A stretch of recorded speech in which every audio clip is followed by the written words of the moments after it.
It all started with a package. My wife, Rebecca, gave it to me on our anniversary, wrapped in elegant paper with a bow that seemed too perfect to untie. Inside was a figurine, a porcelain swan, its neck curved gracefully, wings spread as if ready to take flight. Rebecca beamed when I unwrapped it, her eyes searching mine for a reaction. "Do you like it?" she asked, her voice tinged with hope. I hesitated. The truth was, I wasn't much for figurines. "It's beautiful," I lied, forcing a smile.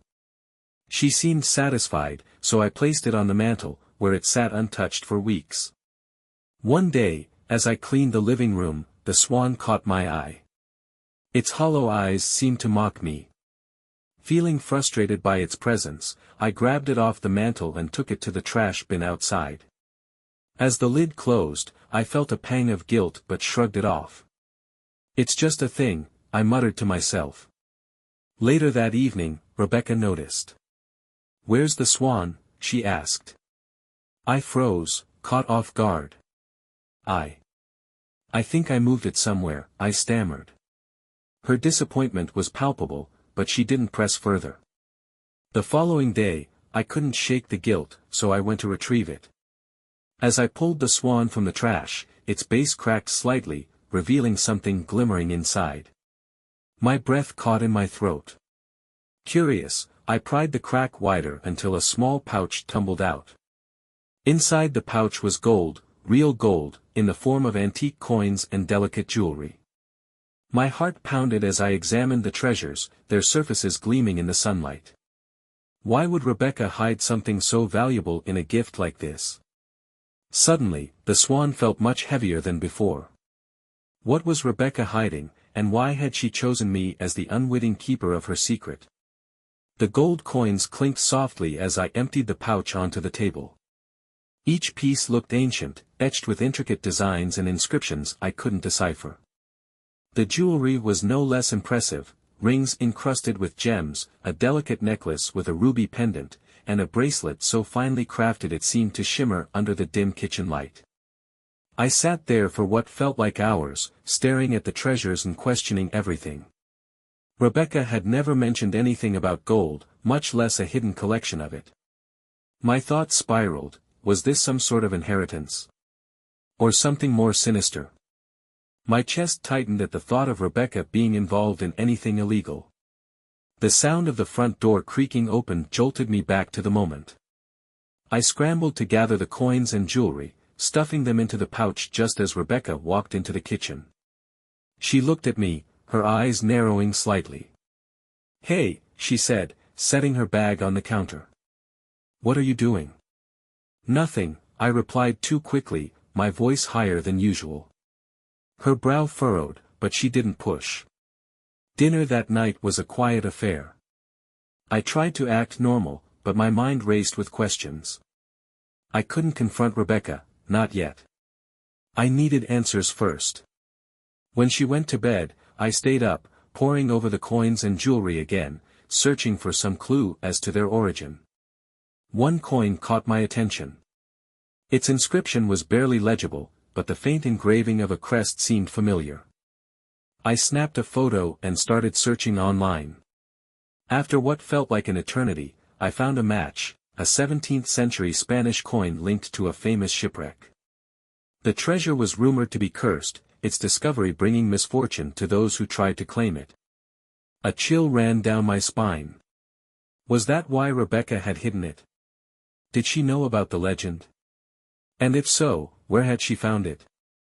I was so engrossed in my research that I didn't notice the faint smell of smoke until it was almost too late. My heart leapt as I sprang from my chair and ran toward the source. Smoke billowed from the living room, and flames licked at the corner of the mantel, the exact spot where the swan had sat just days ago. "Rebecca!" I shouted, my voice cracking with panic. She came running, her eyes widening as she saw the fire. Together, we grabbed towels and a fire extinguisher, desperately trying to smother the flames before they could spread. By the time it was under control, the living room was a mess of soot and ash. The mantel was charred, and several family photos had been destroyed. What happened? Rebecca asked, her voice shaking. Her face was pale, her eyes darting to the damage. I didn't answer. I couldn't. Because in that moment, I realized something chilling: the fire wasn't an accident. It was a warning. Rebecca's gaze lingered on the charred mantle, her brow furrowed. What could have caused this? She asked, her voice trembling. I don't know, I lied, my mind racing. I couldn't tell her about the treasure, not yet. Not until I figured out what it all meant. We spent the rest of the night cleaning the living room in tense silence. The soot-stained air clung to my lungs, but the weight of the discovery, and the fire, was even heavier. Rebecca retired to bed hours later, her exhaustion finally overtaking her fear. I stayed up, staring at the blackened mantle and trying to make sense of everything. Who, or what, had sent the warning? The next morning, I decided to probe Rebecca subtly. As she sipped her coffee, I slid into the seat across from her. Do you remember where you got that swan figurine? I asked, feigning casual curiosity. She looked up, startled. The swan? Why? I was just thinking about it, I said, forcing a shrug. It was a unique gift. Did you buy it locally? Rebecca hesitated, her hand tightening slightly around her mug. No, I didn't buy it. It was given to me. By who? My question came out sharper than I intended. She frowned. Why does it matter? I felt my pulse quicken. I'm just curious, that's all. Rebecca sighed, setting her mug down. It was from an old family friend, someone my parents knew when I was a kid. He gave it to me a few months before he passed away. He said it was special. I thought it was just sentimental. Did he say anything else about it? She shook her head. No. Why are you asking about the swan now? I forced a smile. No reason. Just thinking about your anniversary gift. Her eyes lingered on me for a moment longer than I was comfortable with, but she didn't press. As soon as she left for work, I retrieved the pouch of coins and jewelry from its hiding spot and stared at it, my mind racing. An old family friend. Special. His cryptic message now felt like a puzzle, one that had landed in my lap to solve. Determined to dig deeper, I drove to the local library, where the faint crest on the coin sent me down a rabbit hole of records and archives. What I found sent a shiver down my spine. The man Rebecca had mentioned, her late family friend, was linked to a series of thefts decades ago. He had been a historian, specializing in maritime treasures. There were whispers of him fencing artifacts from shipwrecks, using them to fund a lavish but secretive life. My stomach churned. Rebecca had no idea that her sentimental gift was tied to something so dark. But as I uncovered more, the pieces started fitting together. The treasure was stolen, and someone knew it had surfaced. Someone who wanted it back. When I returned home, Rebecca was already there, standing in the kitchen with an envelope in her hands. Her expression was pale, her fingers trembling as she handed it to me. This was on the doorstep, she said, her voice barely above a whisper. The envelope was unmarked, save for my name scrawled in uneven handwriting. I tore it open and pulled out a single piece of paper. The message was short but chilling. You found what belongs to us. Return it, or the next fire won't be so small. Rebecca watched me, her eyes filled with questions she didn't voice. My mind raced as I crumpled the note in my fist. The fire wasn't just a warning. It was a promise. I sat at the kitchen table, the crumpled note still clenched in my hand, as Rebecca hovered nearby.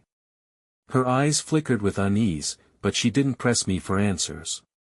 It was unlike her to stay silent, but the tension in the room was thick enough to keep us both restrained. What's going on, Jake? She finally asked, her voice quiet but insistent. I couldn't tell her the whole truth, not yet. It's nothing, I said, though even I didn't believe my own words. Probably some prank. Kids in the neighborhood. Rebecca didn't look convinced, but she didn't argue. Instead, she picked up her mug and retreated to the living room, leaving me alone with the suffocating silence and the unanswered questions piling up in my head. As soon as I was sure she wouldn't return, I spread the gold coins and jewelry out on the table again. The treasures glinted under the dim kitchen light, beautiful and sinister all at once. Someone wanted this back, and they weren't afraid to escalate. I needed answers, real ones, and fast. Grabbing the note and a few of the coins, I stuffed them into my jacket pocket and headed for the car. The local antique shop was only a few miles away, and the owner, Mr. O'Malley, had always been knowledgeable about rare finds. If anyone could shed light on the origins of this treasure, it would be him. The bell above the shop door jingled as I stepped inside, the familiar smell of aged wood and leather greeting me. Mr. O'Malley looked up from behind the counter, his silver-framed glasses slipping down his nose. "Jake. Haven't seen you in a while," he said warmly, though his smile faded when he caught sight of my expression. "What brings you here? You look like you've seen a ghost." I offered a strained chuckle. "Something like that. I need your help with something unusual." I placed the coins on the counter, their weight making a faint thud against the polished wood. O'Malley's eyes widened as he picked one up, holding it to the light. "Good heavens," he muttered, turning the coin over in his hand. "This is a Spanish escudo. Late 1600s, if I'm not mistaken. Where on earth did you find these?" "Let's just say they came into my possession recently," I said carefully. "What can you tell me about them?" O'Malley adjusted his glasses and examined the coin more closely. "Well, these would have come from a shipwreck. Likely one of the Spanish galleons that sank off the coast centuries ago. These are incredibly rare, Jake. Worth a small fortune, if they're authentic." "They're real," I assured him. "But, could these be stolen? Could someone claim they have a right to them?" O'Malley frowned, setting the coin down. "It's possible. Treasure like this is often a tangled web of ownership disputes. Salvagers, governments, private collectors, they all claim their stake. If these are stolen, Jake, you could have some very dangerous people on your hands." His words sent a chill down my spine. Dangerous people. My mind flashed to the note, the fire, the lingering sense that I was being watched. Any idea who might have been involved in moving treasure like this in modern times? I asked. O'Malley hesitated before leaning in, his voice dropping to a near whisper. "There are rumors. Old groups, treasure hunters who deal in artifacts they have no legal right to. They operate in shadows, Jake. If someone like that knows you have these coins, you're in trouble." I left the shop with more questions than answers, my thoughts swirling as I drove home. Who had given Rebecca the swan? Did they know about the gold? And if these people wanted it back, how far were they willing to go? When I pulled into the driveway, the sight of a black car idling across the street made my heart race. The windows were tinted, the driver invisible behind the glass. I sat in my car, gripping the wheel as I watched it, my breath shallow. After a tense minute, the car pulled away, its engine a low growl in the quiet neighborhood. My paranoia spiked. Were they watching me? Did they know I'd gone to O'Malley? When I walked into the house, Rebecca was waiting in the living room, her arms crossed. "Jake, you need to tell me what's going on." I hesitated. The weight of the secret felt unbearable, but so did the idea of dragging her into this danger. "It's nothing, Rebecca. I promise. Just some stress from work." She didn't believe me, I could see it in her eyes. But before she could argue, the power suddenly flickered, plunging the house into darkness. "What the?" Rebecca started, but I grabbed her arm, my instincts kicking in.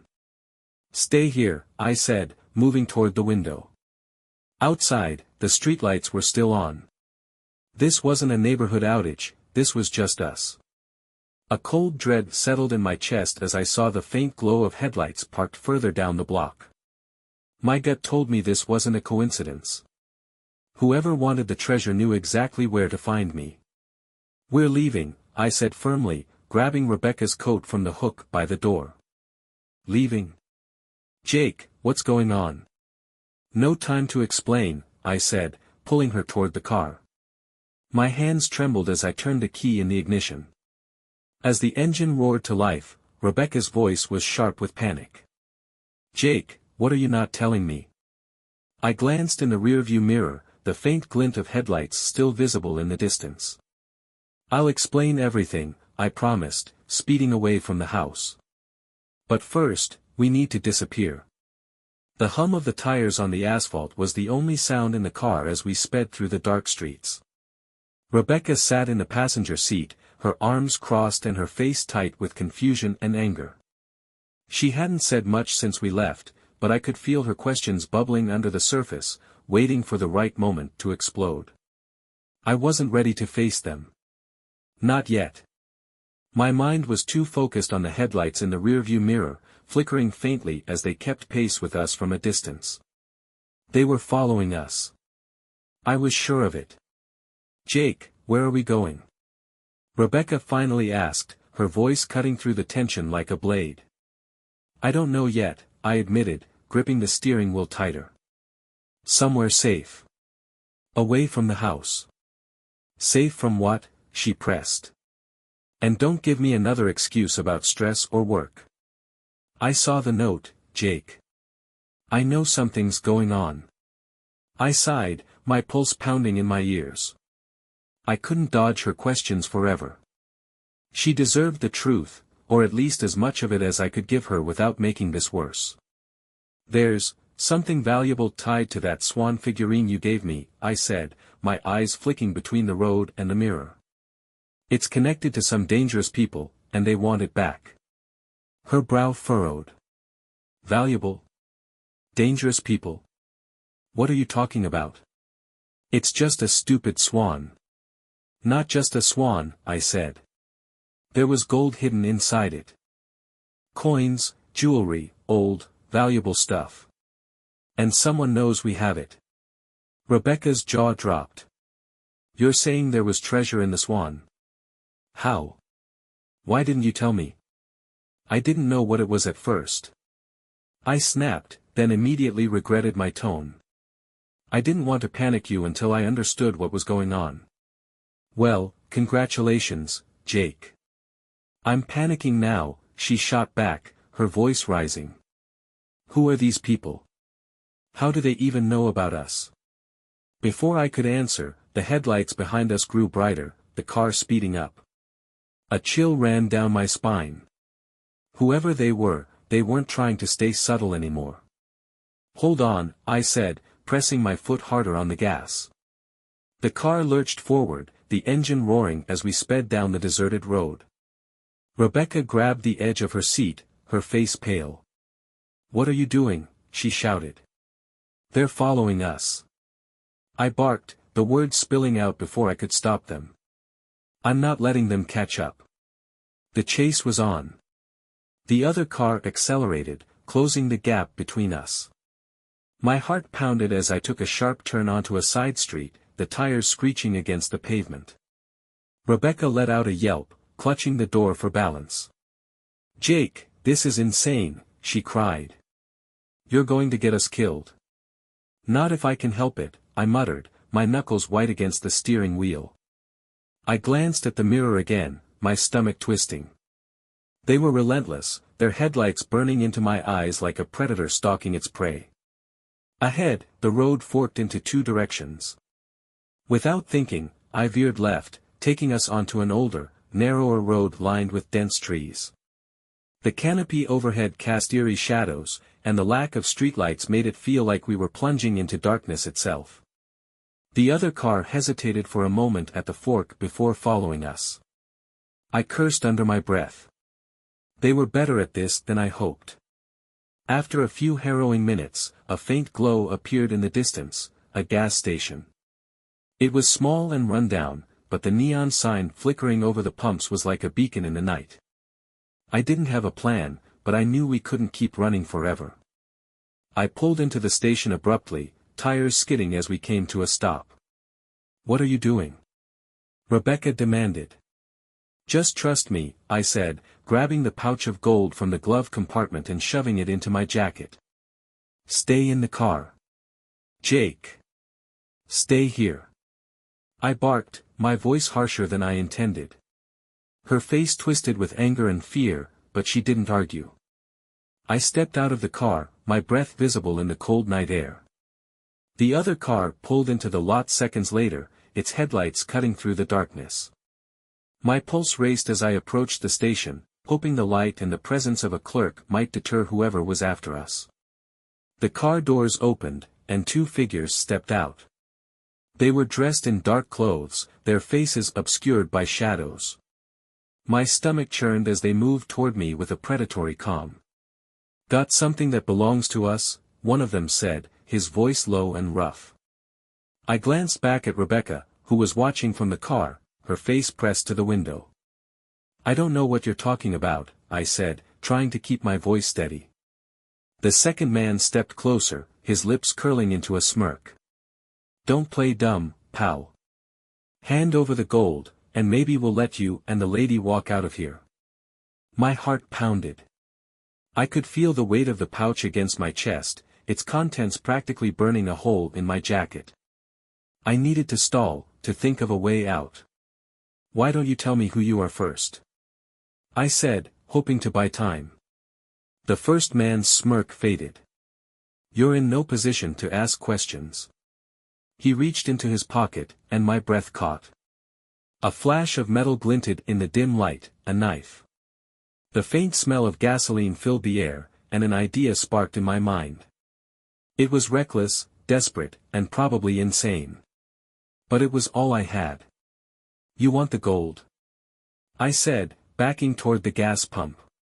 "Come and get it." Their eyes narrowed, and they took a step closer. My fingers found the nozzle of the pump, gripping it tightly. I yanked it free and turned it toward them, squeezing the handle. A stream of gasoline shot out, splashing across their shoes and the pavement between us. "What the hell?" one of them shouted, stumbling back. I didn't wait. I pulled a lighter from my pocket, the one I always carried, and flicked it open. The small flame danced in the air, casting flickering shadows on their stunned faces. "Back off," I growled, holding the lighter out. "Or this place goes up in flames." For the first time, they hesitated. I could see the calculation in their eyes, weighing the risk against the reward. "Crazy bastard," one of them muttered. "This isn't over." They backed away slowly, retreating to their car. Moments later, the engine roared to life, and they sped off into the night. I stood there for a moment, the adrenaline coursing through me like fire. When I turned back to the car, Rebecca's wide eyes met mine through the windshield. She opened the door and stepped out, her face pale. "What the hell was that, Jake?" she demanded. "That," I said, my voice shaking, "was the kind of trouble we're in." Midnight came too quickly. Rebecca and I arrived at the docks, the air thick with salt and tension. I clutched the pouch of gold inside my jacket, her footsteps matching mine as we approached slip 14. "Stay here," I whispered. "No," she said firmly, her fear masked by resolve. "We face this together." Two men emerged from the shadows, the same ones from the gas station. The taller one stepped forward, hand outstretched. "The gold," he demanded. I pulled the pouch free and tossed it onto the ground between us. The second man picked it up, inspecting its contents. "It's all here," he confirmed. The taller man grinned, but then his hand moved, revealing a knife. I said maybe we'd let you walk away. Before I could react, headlights flared, illuminating the dock. A black SUV screeched to a halt, and two more figures emerged, these ones armed. "Drop the bag," one of them ordered, his voice sharp and commanding. The two men froze, their plan unraveling before our eyes. The dock fell eerily silent as the two newcomers advanced, their weapons trained on the men holding the gold. Rebecca gripped my arm tightly, her breath sharp in the cold air. I stood frozen, my heart pounding as the situation spiraled into something far more dangerous than I'd anticipated. "Who the hell are you?" the taller man with the knife demanded, his voice shaky now. The leader of the newcomers didn't respond. He gestured to the pouch of gold instead. "Drop it," he said again, his voice low and threatening. The second man, still clutching the pouch, hesitated before tossing it onto the dock. The coins jingled softly as they scattered. The taller man took a step back, his eyes darting between the armed men in the bag. "This wasn't part of the deal," he muttered under his breath. "No," the newcomer replied, stepping closer. "But now we're in charge." I realized with a sinking feeling that these weren't law enforcement or allies, they were rivals. Another group after the treasure, and their presence only complicated things. My mind raced for a way out as the tension thickened. "Jake," Rebecca whispered urgently, tugging at my sleeve. "We have to get out of here." But the moment she spoke, one of the armed men shifted his gaze to us. "You too," he barked. "Stay where you are." My blood ran cold.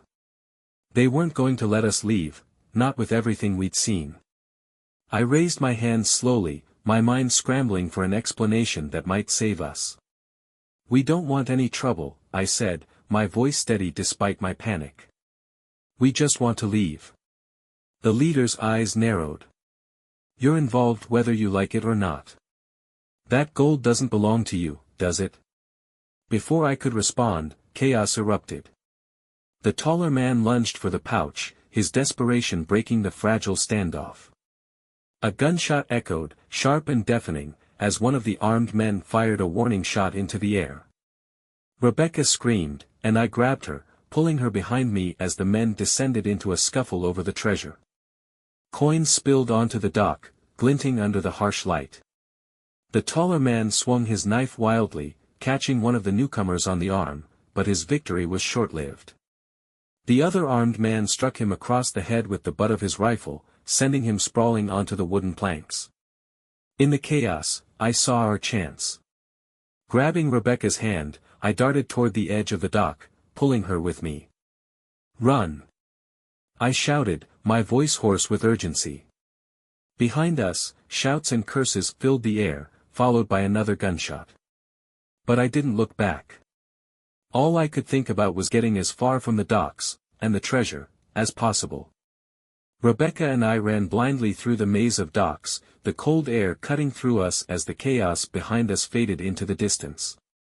My lungs burned, and my legs felt like lead, but I didn't dare stop. The treasure, the men, the violence, it was all too much. "This way!" I gasped, pulling her toward a narrow alley between two old storage sheds. We ducked into the shadows, crouching behind a stack of crates. Rebecca clung to me, her breaths coming fast and shallow. "What, now?" she whispered, her voice trembling. I peeked around the corner, scanning the empty walkway. The faint sound of footsteps echoed in the distance, growing fainter with each second. For now, we were safe. I sank back against the crates, my heart still hammering. "I don't know," I admitted, running a hand through my sweat-dampened hair. "But we're not going back. Not ever." Rebecca's hands trembled as she clutched my arm. "This is insane, Jake. These people, whoever they are, they'll keep coming. What do we do?" I didn't have an answer. My mind was still reeling from the standoff, the gunshots, and the realization that the treasure had drawn not just one group of dangerous people, but two. We weren't just pawns in a game anymore, we were the targets. After a few minutes of silence, I made a decision. We find someone who can help. Someone outside all of this. Rebecca's eyes widened. "Who?" "We can't trust anyone." "We don't have a choice," I said firmly. "I'll reach out to O'Malley again. He might know someone who can deal with this, someone who isn't looking to kill us." Rebecca nodded reluctantly, though I could see the fear in her eyes hadn't eased. "We can't keep running forever." "No," I agreed. "But we can make sure they don't catch us." We made our way back to the car under cover of darkness, our nerves stretched thin with every step. The parking lot was empty, and I breathed a sigh of relief as we slid into the seats. Rebecca was still shaking, her hands gripping the dashboard as I started the engine. "Let's just go," she said softly, her voice breaking. I nodded and pulled out onto the empty road, the docks disappearing in the rearview mirror. My mind churned as I thought of what to do next. We couldn't return home, and the treasure, though no longer in our hands, had marked us. The only way out was to find a way to make these people leave us alone. As we drove, the first hints of dawn began to creep over the horizon, painting the sky in muted shades of orange and pink. Rebecca leaned her head against the window, her exhaustion finally overtaking her fear. I glanced at her and felt a pang of guilt. She hadn't asked for any of this, and yet she was caught in the crossfire of a secret I didn't even know existed. The road stretched endlessly before us, and for the first time in my life, I had no idea where it would lead. But one thing was certain, this wasn't over. Not yet.